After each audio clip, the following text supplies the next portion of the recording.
truism in yoga is that breath affects posture and posture affects breath.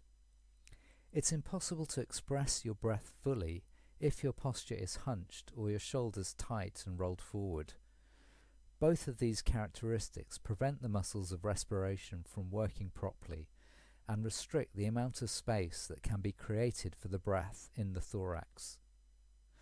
Sometimes a rounded back is caused by genetic factors or spinal problems such as ankylosing spondylitis, arthritis of the spine. However, a sedentary chair-sitting lifestyle can also be to blame and is reversible with yoga.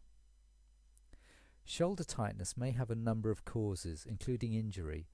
However, it can also be caused by stress, lack of confidence, trauma, and other social and emotional factors that negatively impact on mental health. If you feel threatened by the world, then it's no surprise that a person might want to curl forwards in their posture and literally hide their heart away to protect it.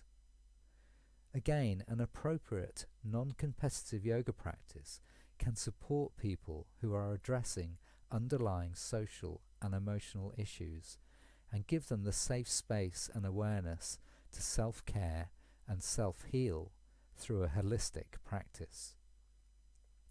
Discovering the breath and gaining control over it, as well as learning techniques that can be used at times of stress, can help students face life more confidently, and this is likely to show up in better posture, less tension in the shoulders, and fewer incidences of lower back pain.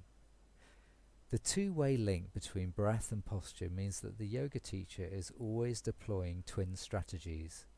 Support the student who has poor posture with yoga blocks under the hips, support the knees, invite them to breathe with their back against the wall, or even sit in a chair. Whatever is needed to get the spine as straight as possible should be offered. Good posture, especially a straight spine, will support good breathing, whereas a hunch position will simply reinforce existing patterns. Most yoga breathing and almost all classical pranayamas are done sitting up. This reflects the importance given in the yoga tradition to the structure of the spine and the energy centers or chakras that correspond to it in the energy body.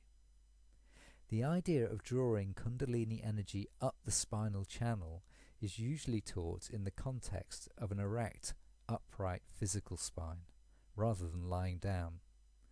On this course we will explore both lying and seated breathing practices and the breath in posture work. However, for most standalone breathing practices, an upright spine is usually preferred.